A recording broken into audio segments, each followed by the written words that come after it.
Welcome back to Off Ball Takes. This is your host, RB Laws, and this is my co-host, Christopher Wells. We appreciate all the support on our recent content. We are live, back again with another live reaction to the USA versus Puerto Rico game. So that kind of just wrapped up. So we're going to give you guys our raw and live thoughts on what exactly just happened. So before we do get started, please don't forget to like, subscribe, and follow us on Instagram and TikTok at the OBT Podcast for more content and updates.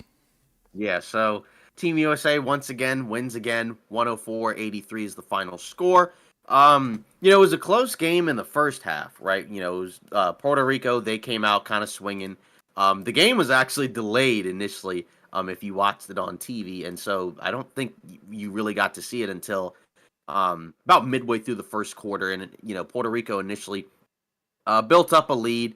It was back and forth, and then eventually, I think at the end of the first, I want to say they went up by as much as 8, and then Team USA over the course of the second quarter, mainly led by Anthony Edwards, right? That he led, that part of that comeback in the second quarter, right? To kind of, eventually put the game away, right? Then they went on a huge run, right? They started the second quarter down 4, and then they ended the second quarter up 19. Excuse me. Yeah, up 19. 64-45. And then after that point, it was pretty much business as usual, right? Again, as we've talked about, when they defend, that's where Team USA is tough to stop because of the fact that they have so many, good players on the offensive end, obviously. And when you combine that with their, defensive ceilings, because there are a lot of players on this team that can be very good defenders, especially when they're all playing, with each other in the right lineups and right combinations, right? Then, not much to talk about, right? Because, again, Puerto Rico, they gave it their best shot in the first quarter. A lot of threes, a lot of quick shots. A little bit different from South Sudan, but, a similar type of style where they're trying to run up and down, to kind of, get Team USA on its feet, because that's kind of what you have to do when you're not as talented. You have to play hard, you have to play up and down, and try to score in transition, but, that can only get you so far, and the talent of Team USA wins, eventually won out. They changed the starting 5. Holiday didn't really play because of the ankle injury, so they inserted Joel Embiid back into the starting 5. Tatum stayed in there for Holiday, and, it's, again, just business as usual, right? You look at the box score for Team USA. Anthony Edwards was the leading scorer with 26 points, 11 of 15 from the field, 3 of 6 from 3, right? Absolutely awesome performance. You had LeBron and Kevin Durant, with 10 and 11, right? Joel Embiid at 15, at different points over the course of the game, got some boos at one point. Towards the end of the game, right? AD chipped in with 10, Booker at 9, Bam at 3, with 5 rebounds. So, everybody kind of chipped in and did their thing. There wasn't anybody where I'm just like, you were absolutely horrible. You know what I mean? Like, I guess, like Halliburton, was a -8, but, he didn't really play until the game was basically out of reach. So it's like, of course he's going to have a negative plus minus when he comes in and it's like a 30-point game. And then, it ends up being like a 20-point game. Like, so it's not a big deal. But it's kind of more of a continuation of what we've talked about with this team where, as long as the defense is acceptable, good, then there's not really much that these other teams can do, especially a team like, Puerto Rico, where they just don't have the size. There were a lot of smaller guards. You had Alvarado, who's about 6 feet. You had a couple of backup point guards, right, that were below 6 feet. And then even their bigs were a little undersized, right? Like, you had the one guy that had like the air ball dunk, and the rim check. It's a smaller team, but that's kind of, again, the right strategy. And attention to details. You just didn't have enough. You don't have the personnel to really be able to compete. And that's kind of what this came down to. Yeah, and that's fine and dandy. I think this is kind of what we expected. We expected, Team USA to kind of come out and dominate this game as they did. Like you already talked about Anthony Edwards, being the leader on this on tonight. But how about LeBron James? I think the role that he's taken has been pretty cool to see, really embracing that facilitator that we know that he can be. So that's kind of cool, seeing him surrounded with all this talent. Tatum, I think, showing why he can be a starting guy for sure. A easy double-double, 10 and 10. And that's kind of the role that he's taken on is like, leading, the team in rebounding and stuff like that. But another shout out I think we have to give is Kevin Durant. I think he's now the all-time leading rebounder for the Olympics. So that's pretty cool, considering, what he's been able to do. So, and he only had 4 rebounds today. So, he's very close to that. And he's been, on fire from the 3-point line. Overall, I mean, there's really not a crazy amount of stuff to say about this game because everybody kind of went in with this expectation. I guess you could really shout out Jose Alvarado because, he kind of did Jose Alvarado things, in this game, with the steals, sparking it up from the 3-point line as well. But, from the USA perspective, this was a gimme game, I think. They started off very slow. It was ugly. But what's new? Like you said, this is as usual. Yeah, I like the lineup where you had White, Ant, Bam, AD, and then KD because, that was versatile. Yeah, because I guess one of the nice things about having Durant be in the second unit is that you don't have a drop off in terms of the offense. Because like in the exhibition games when he wasn't out there, right, because he was hurt, you didn't really have you had to kind of hope, and rely on like Bam and AD getting it done on the offensive end, and they can. Right. It's nice to have that other option, so that way you have a really good mix of offense and defense and athleticism in that group, right? Because that pretty much everybody in that lineup is a above average athlete, for their position. Maybe not so much Durant, but it doesn't matter because he's tall and still moves very well for a 7-footer. So that's a cool lineup. And again, I guess for Steve Kerr, I hope the apologies are as loud as the disrespect. I guess for real though. I mean, these lineups have been cooking, in my opinion.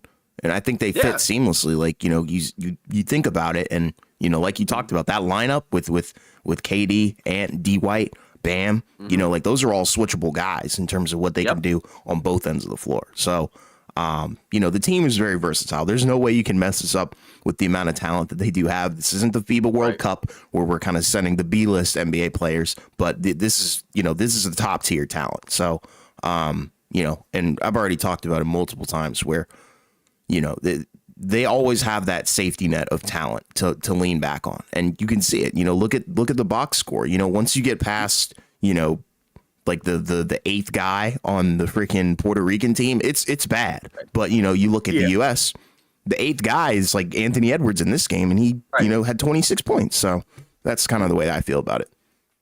Yeah, exactly. So, and that's the cool thing. It's just, again, as we've talked about, there's so many options for this team, to be able to kind of figure out, what to do and, when to do it. That's kind of the easy part, because there's so much talent that, like you said, it's really hard to mess it up. The tougher part is obviously the guys learning to play together and building the chemistry, but it's getting better and better each game, which is what you want, right? And obviously, again, first half, or at least the first quarter, wasn't great. Because the defense was bad in the first quarter. Also, again, it was a lot of good shooting, but the defense was bad. Yeah. I mean, it was just a bad performance on both ends of the floor. But then let's say you went to the bathroom, right, or you got a snack or something. You come back and you look up and it's a 20, and they're going from down 10 to up 20. Right. In the span of a 10-minute quarter. So that's how quickly things can change with this group. Because again, this has the potential to be, again, one of the best, two-way, stretch, squads into this. I mean, again, like the thing is that, there are some guys that aren't great defenders, but there are certain lineups where you can make it work. And, again, like they're also doing this against teams that are better, right, than some of the teams from 20 years ago. Like, say, some of these, other countries, right, like, say, the German team or, the Greece team or, France. Not that any of them are bad, but let's say if you go back to 92, right, those players that were playing on a lot of those teams were different, right? But now a lot of these teams, a good chunk of their roster consists of guys that are in the NBA, right? The Puerto Rican team, doesn't have a ton of NBA players, but it does have some, and there are some guys, that were in the NBA at one point that aren't in there right now, right? Like Tremont Waters, I think, was on the Celtics. And he was in the NBA for a little bit, right? But like Alvarado, that's a key role player for the New Orleans Pelicans, right? I think Davon Reed, he was on the Nuggets at one point, not anymore. Mm-hmm. But, again, like, these are still good players. Right? Yeah, Make for no sure. mistake, right? Yeah. Yeah, the competition level has, skyrocketed since, the 90s and things like that. So, the world of basketball has gotten better, not just, the NBA Yeah. talent. Like everybody around the world has gotten better, just because you can draw from, so many moves that have been created in the recent years, rule changes as well. So, I think, what Team USA is doing here is very special considering, how good the world has gotten. Exactly. Yeah. So looking around, at some of the other Team USA games, or not Team USA, some of the other US and other teams' Olympic basketball matches going on, right? So, you have later today, right, at around 3 p.m. Eastern time, right? South Sudan and Serbia, they're going to play, right? They're also in Group C, right? So Team USA will play the winner of that game. Uh, I want to say August 6th, right, on Hmm. Tuesday, right? Hmm. Hmm. So, yeah, so the winner of that one, I don't know who it's going to be, right? Again, Serbia, you got Jokic, right? So you're going to have the best player on the floor, and they have good players. But, South Sudan has also played pretty well. What are your thoughts on that matchup? Because, they are different teams. Because, Serbia's got the size and then the upper level talent. But then with South Sudan, you have the athletes and the potential for them to get really hot from the perimeter, as we've seen, um, you know, with them against the U.S. Yeah, from what I've seen from South Sudan, I'm probably going to have to pick them just because I think, we saw what they were also able to do against the US, like you just said, with a player like Embiid, where they drew him out to the perimeter and kind of just had freebies to the basket alongside opening up the floor for threes. So I think they're going to probably have a similar approach with Jokic and probably try and draw him out, and probably just try and get hot from three because I think that's their best bet. And they do have some guys on that team that can do some things. I Yeah. think, Wenyan Gabriel is one of those guys that'll probably stand out. So, yeah, for sure. Put some respect on Bam. I mean, we have. I mean, he's quite literally in the thumbnail. There wasn't much that I think he did this game, if you want me to be real, in the Puerto Rican game. But the last game, yeah, he was amazing.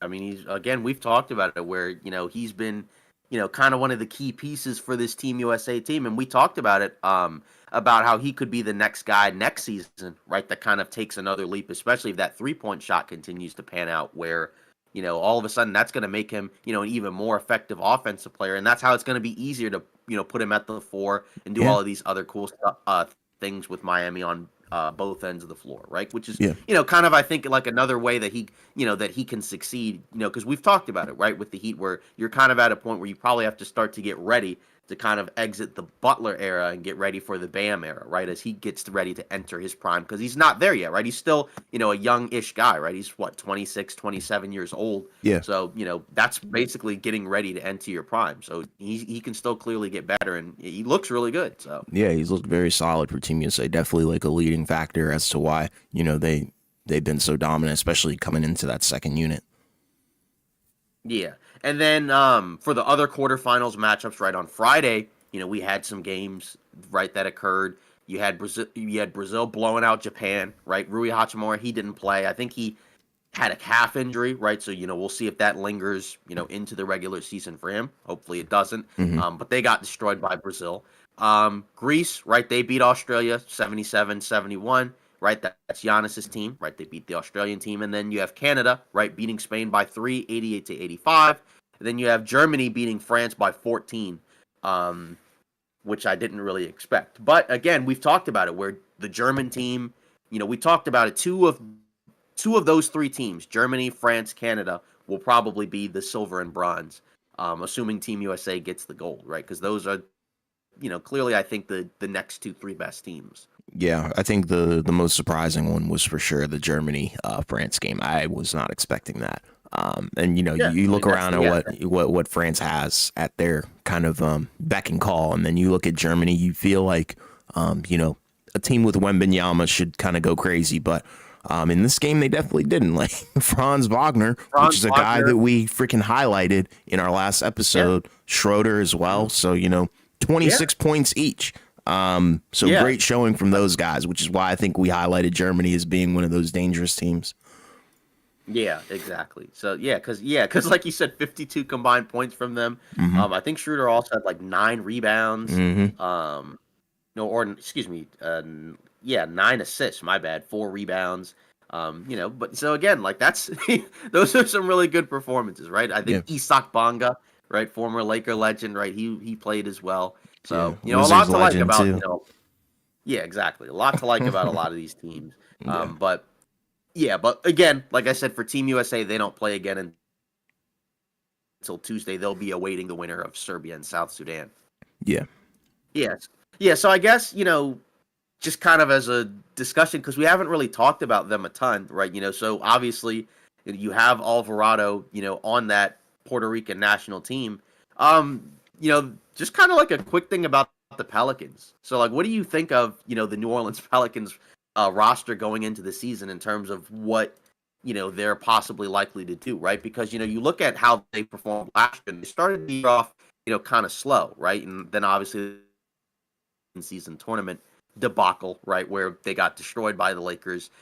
Then they kind of picked it up after that, right? Then you had the stretch where Zion played amazing. Then Ingram gets hurt towards the end of the season. They still end up winning 49 games, but then they have that last really bad regular season loss against LA. Then you have the in-season tournament where, it started off bad. Then it was a great back and forth game, but Zion gets hurt. They get swept in the first round. And since then, right, they've made, a couple of moves, right? They traded for DeJounte Murray. They gave up Larry Nance Jr., right, in that deal, and I believe Dyson Daniels as well, right? They let Jonas Valanciunas walk, and then they drafted Yves Missi and signed Daniel Tice. So what do you think of this team in terms of, like, is it better? Is it worse? Zion can't stay in shape. He loves that gumbo, according to Miami Heat Zone. And that's going to be, like, one of the real keys for that team is that, again, if he's going to be their best player, then, he's going to have to be healthy. He's going to have to be productive. And if they don't have a center or, a possible starting caliber center, that's probably going to put a lot more onus on him defensively, too. You do have Murray. He wasn't great defensively for the Hawks. Maybe he'll be better defensively for the Pelicans. I don't know. Now we got Oxtail Pizza coming into the discussion as well.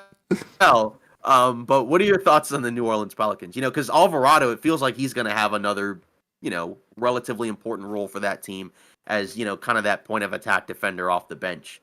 Yeah, I'm intrigued. I think they have one of the most interesting situations in the NBA currently. Because you still have CJ McCollum on the roster. You also have Brandon Ingram, who's also kind of been shopped around, but nobody seems to really be buying in on it. So I don't know what this roster is going to look like by the time the season starts. They also have some young guys that I think are kind of poised to break out, like a Jordan Hawkins. I think he could be, a solid rotational piece. I think he's going to be moving up in the rotation. And then obviously, Trey Murphy, I think he got the extension. So, paying these guys and bringing them in, that's what you're really supposed to do with this. Yves Missi, I don't know how I feel about this because I don't think he could be a starting center right now. But yeah, they have a good all around team. Yeah, that's what I think. Like, I don't think they're bad by any means. I think they're just in an interesting spot because they don't have it all figured out. Like, we haven't seen what the finalized roster is going to be. And hey, maybe Brandon Ingram stays. If he stays, then I guess this is probably like the final year that the duo of Zion and Brandon Ingram can probably be together because we've already seen that it probably just won't work. Yeah, the main question that I have is, do they give him that extension? Because, that's going to be kind of difficult, a little bit dangerous, right, to kind of have that hang around your head, possibly. But, again, it's tough because he's a good player, but how many teams are going to be willing to pay $200+ million for him, especially now with that second apron new CBA stuff, right? Because now it's a lot of teams aren't going to want to do stuff like that. Too many injury prone players. And that's the tough part that we've talked about multiple times where, your two best guys aren't reliable health wise. Mm-hmm. They're not great on both ends of the floor and they don't really fit. So it almost kind of feels like the way the roster is designed. It almost feels like it's designed with some type of trade in mind at a certain point. But, it's going to probably have to come at some point because I just don't necessarily know if you can go into the season and say, we're cool with, Yves Missi and Daniel Tice as our bigs. Like, no. I mean, good luck against some of these other teams. Yeah, I think they need to trade either Brandon Ingram or CJ McCollum for a big man. But if Zion doesn't skip the buffet, and I don't know how far they go, CJ never steps up. Yeah, CJ does not perform well. And he hasn't really in recent years, in my opinion. I think not that he's necessarily a part of the problem, but I guess bringing in a guy like DeJounte Murray will kind of help remedy that issue a little bit. But Yeah, I think Zion's. I'm not even going to say his weight issues anymore. I think it's more so just health and durability, if you want me to be real. Because last year, I think he kind of started figuring out the whole weight and diet thing towards, the latter end of the season. And, he looked borderline unstoppable. And then, yeah, not it. BI is not worth 200 M's. I think he could be. Right. I think he could be, considering the market, though. Like, if you look at the market, he's in that tier. Yeah, I think the difficult thing is he worth it for this team? No. Because I think that's I think that's really the issue. Because it just feels like you need a different look, at that wing spot. It just feels like they don't fit together. And it's like, you're going to have to probably choose between one or the other. And I mean, Zion is the better player, but it's also still a huge risk to have that be, the main guy on your team. His weight leads to his health. You got to... 300-pound hippo is crazy. No, but like he slimmed down towards the end of the season, and you saw that he was a demon. But it happens. I mean, like the guy just literally cannot stay healthy. But yeah, it's a lot of weight on his. It's a lot of weight, it's a lot of weight on his, legs and stuff like that. So I do understand what you're saying. Yeah, but yeah, so that's the question, because it does feel like there's a lot of guys that need the ball, that don't really play off the ball consistently like that. And some of their, better defenders aren't really starting, right? Like, I mean, is Herb Jones going to start now? Because he was, one of their starting guards. One eats too much, one eats too little. Nutrition class for all. Oh my gosh. Yo, how did this episode turn into just destroying and dragging the freaking New Orleans Pelicans stars? Yeah, the comments in here, yeah. I'm not going to mention that one, but yeah, a lot of really good comments, I think, in this discussion right now. But yeah, I just don't think he cares about basketball. I mean, I don't know, because again, like, I'm sure maturity is a part of it. And like you said, over the course of last season, he got healthier, he slimmed down. But I think, like you said, at this point, it's kind of like, well, now you're not 19 anymore. And it's not that he's old, right? It's just like at a certain point, you do have to kind of change your habits because, at a certain, because we've already talked about it, where he doesn't seem quite as bouncy as he was, say, like a few years ago, right? Like, say, when you saw him in college, right? He looked like possibly the most athletic person on the planet, right? But now, he's still a very good athlete, and can still get it done, but it feels a little bit different. Hot take, Zion is mid. And then Miami Heat Zone says, I'm trading him. That's a hot take. That's a hot take. Bro, I feel like I get the stock is low on Zion. I get it, but don't sell it. Don't sell the stock, because I feel like he has potential to like elevate if he takes it serious. He's got to stay healthy. Yeah, he's got to stay healthy, and that's the question. Like, he's got to stay healthy. I think he needs to still get better defensively, because if he's, because I don't think he's ever going to be a great 3-point shooter. And if that's the case, I mean, like, it doesn't matter, like, if he's good or not, like, on that end, and that doesn't really tie into the defense. But I'm just thinking, like, value-wise, okay, if you're going to be a non-shooter from 3, then, like, I would like you to be way better defensively than you are. Because, otherwise, like, he can score, right? Like, he's a very skilled finisher around the basket. It's not like he just, always just bulldozes. He can get, he's got some scoops, he's got floaters and things like that, because he's a little undersized, even though weight-wise he's not, but height-wise he is. Yeah. But, yeah, their over-unders at 45.5, and we'll have a more deep discussion about them when we do their offseason. Miami Heat Zone says, what do you guys think about Milwaukee? I mean, they did make some good moves this offseason with those minimum contract signings, because now you have a few more battle-tested guys, right? And just guys that are actually just decent players, right? Because, I mean, what were their minimum contract guys last season, right? I guess it was like, what was it, Jay Crowder? Who is he even still on the team? I don't even know. I think they're frauds. And then I guess it was what was it?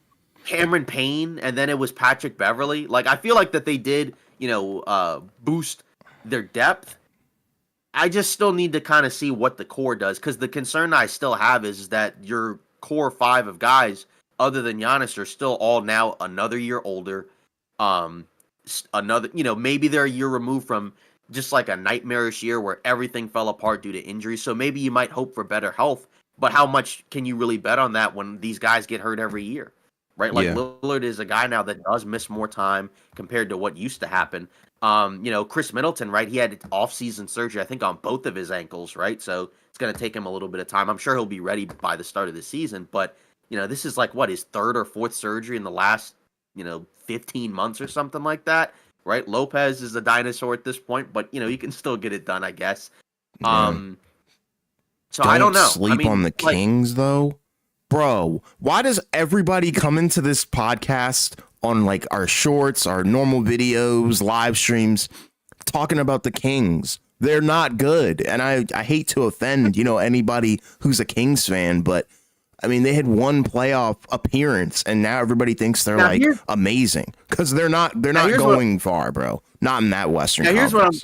Now, here's something that's very curious. So on ESPN bets, and we don't bet, by the way, so we're just talking about, from a wins perspective.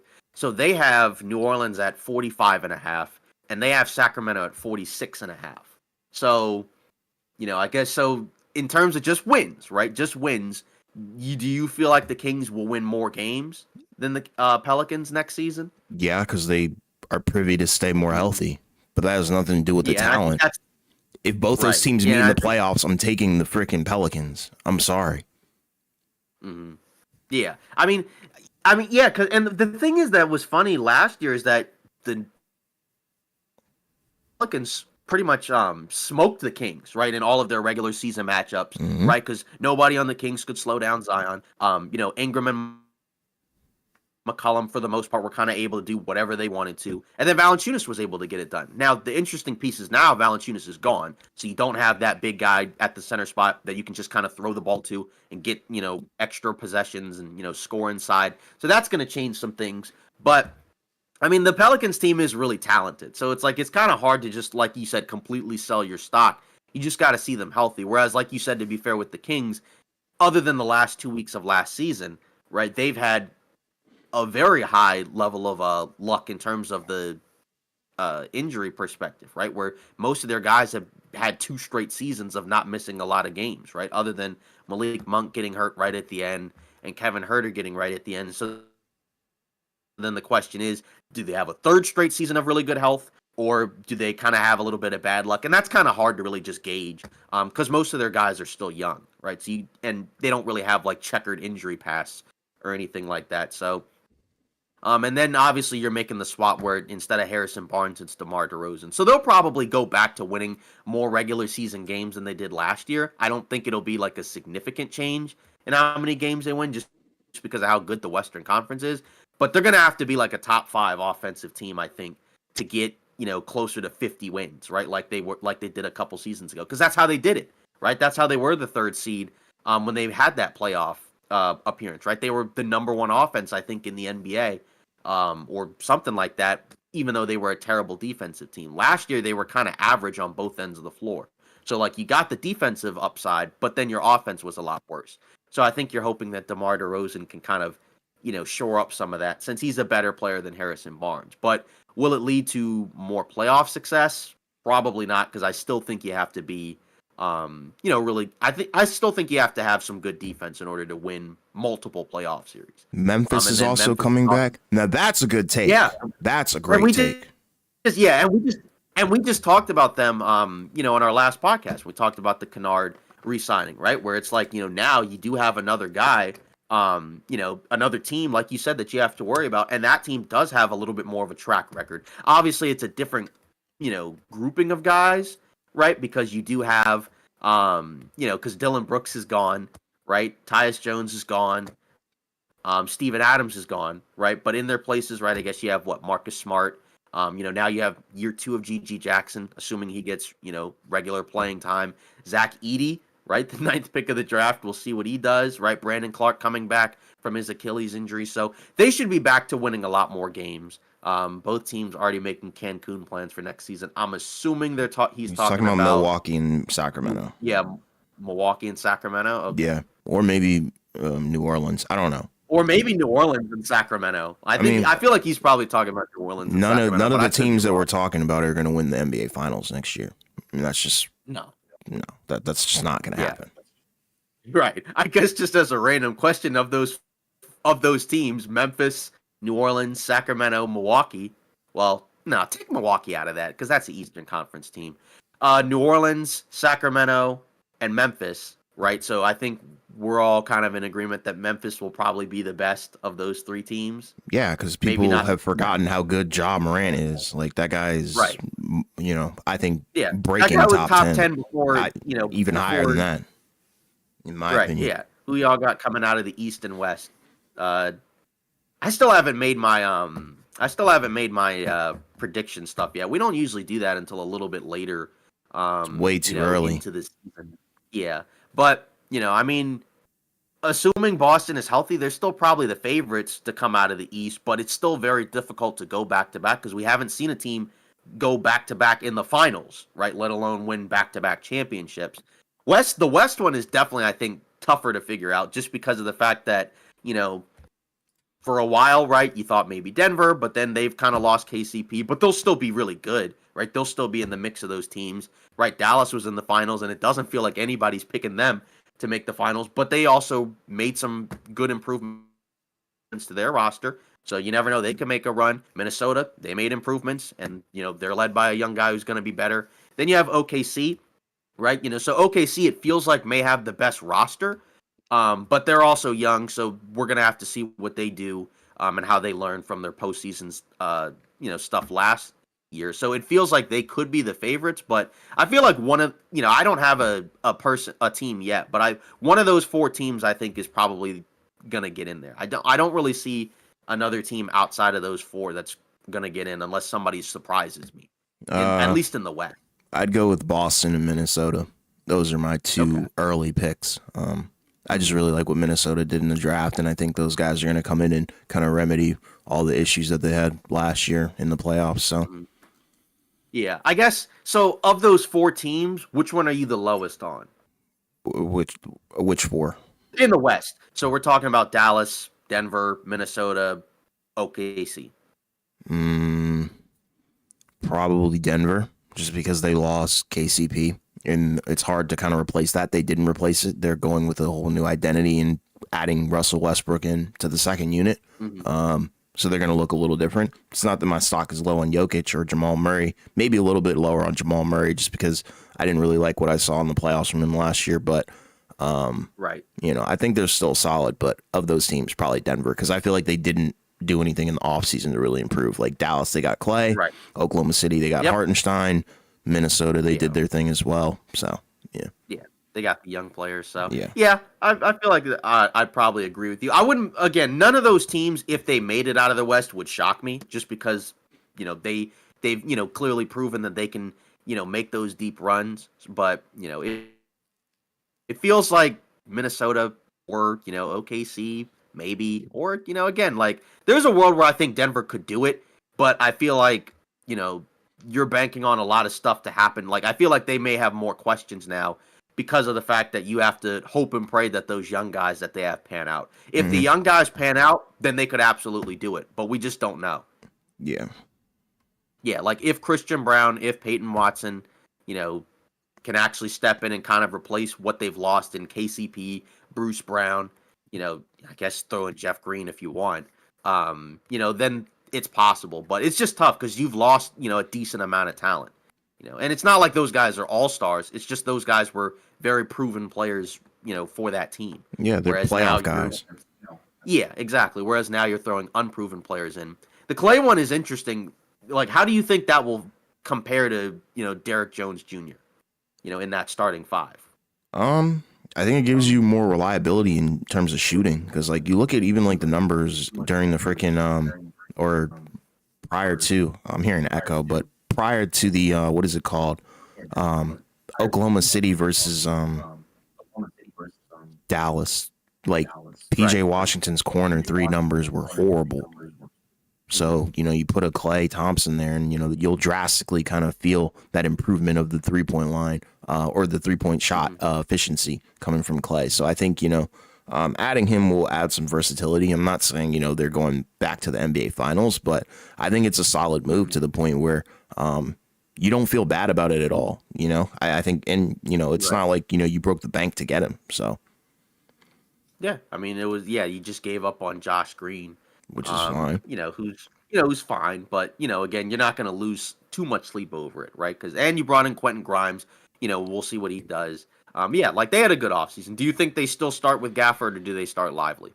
I think they should start Lively. I think he's probably not saying he's going to take a jump, but I like the things that he does a little bit more than Gafford. And Gafford's not a bad player by any means, but I think, having that big man who's athletic, can get rebounds as a lob threat, and can pass and make a read, I think that's something that kind of sets him apart from Daniel Gafford. Whereas, Gafford, he doesn't always make the right play, but I feel like Lively is more likely to make the right pass in a certain situation. Mm-hmm. And hey, maybe if he gets a 3-ball game going, I don't think we only saw one corner 3 from him in the playoffs, but if he can get that going, then that would be pretty cool. Yeah, I agree. Yeah, so I mean, is there really any much else to talk about, or is that pretty much it? I mean, we talked about Team USA versus Puerto Rico.